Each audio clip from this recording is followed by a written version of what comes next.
Dans les sous-sols poussiéreux des ministères français, des boîtes scellées portent l'empreinte du silence. Ces archives, classées secret défense, contiennent les preuves des crimes coloniaux commis en Algérie, au Vietnam et en Afrique. Pendant des décennies, l'État a systématiquement nié leur existence, protégeant ainsi les responsables. Mais pourquoi ces documents sont-ils cachés?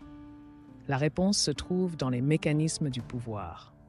En 1962, une note secrète du ministère des Armées ordonne la destruction des preuves des massacres de Sétif et de Madagascar.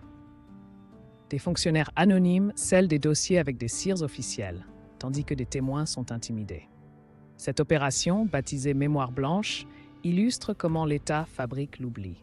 Les lois sur les archives, comme celle de 1969, prolongent ce silence en interdisant l'accès pendant 75 ans.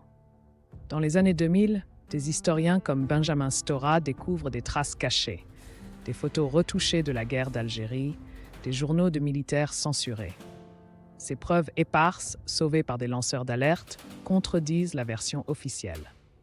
À Oran, un ancien soldat confie ses carnets à un universitaire. Ils ont tué nos frères, mais pas nos mots. Ces résistances fragiles fissurent le mur du silence. En 2018, des hackers anonymes pénètrent les serveurs de l'armée française. Ils y trouvent des rapports sur les tortures en Algérie, numérisés mais cryptés. Les fichiers publiés sur Dark Web révèlent les noms des tortionnaires encore vivants. Cette fuite provoque un séisme politique. Comme l'écrit Le Monde, l'ère numérique sonne le glas des secrets d'État. Les victimes retrouvent enfin un visage et une voix. Aujourd'hui, devant le mémorial de la guerre d'Algérie, des boîtes d'archives sont enfin exposées. Des petits-enfants de victimes lisent les noms de leurs aïeux dans des documents déclassifiés. Rien ne meurt complètement, murmure une vieille dame.